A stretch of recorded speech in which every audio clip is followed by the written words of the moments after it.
સાહેબ અમારી પાડોશી છે એન ઘરવાળો છે ને એ બેદીથી ઘેર નથી આવ્યો. શું કરે છે? રિક્ષા ચલાવે છે. બોલો સાહેબ ક્યાં જવું છે બોલો. જુનાગઢ ફરવું ફેરાવ. જુનાગઢ ફરવું 1500 થાય ફેરવી દે બોલો. નામ હું છે તમારા ઘરવાળાનું? લાલુ. જો આ હે ને ડામો કુંડ તમારો ને આ ગિરનાર હિમાલય કરતા જૂનો ને આમ હે ને ઉપર પીપળો હે પ્રાચીન. કઈ સૂંઘવાની પીવાની કઈ લત છે કઈ? તમને ખબર પડે એમને ક્યાં હોદવા જવા અમારે? ક્યારેક ક્યારેક પીતા હતા. ક્યારેક કે રોજ? રોજ.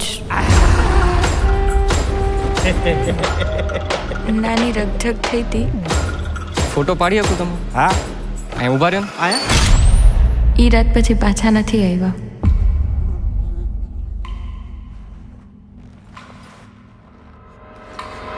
નમસ્કાર. સંસારનો આ નિયમ છે કે આપણે સૌએ કંઈક તકલીફો જોવી પડે. આયા હું હે ને ગઈકાલે આવ્યો તો ને ભરાઈ ગયો તો એ આ કોકને મોકલો આયા હે ને લોક મારેલું હે ભાઈ. કંઈક ને કંઈક પ્રયત્નો કરતા રહેવા. પ્રભુ તમે ક્યાંથી આવ્યા? હું તો અહીંયા ખાલી ગાયોનું ધ્યાન રાખવા આવ્યો. એક દારૂડિયાની લાશ મળી છે. મોઢું વર્તાતું નથી. તમે જેના દારૂડિયો કહો છો ને ઈ મારો દીકરો છે હો સાહેબ. એ મારા ઘરે 5 વર્ષની દીકરી હે બાયડી રાહ જોતી હશે.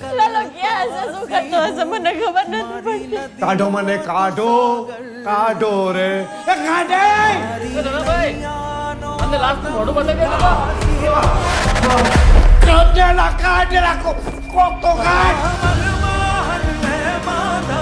પ્રભુ એને મારા કોઈ ભાઈબંધ નથી. પ્રભુ તમે મારા ભાઈબંધ બનશો.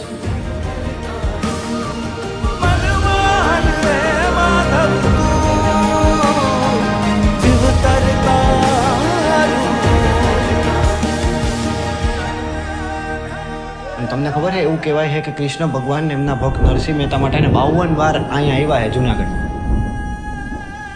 52 વાર? 52 તમને નથી ખબર ને?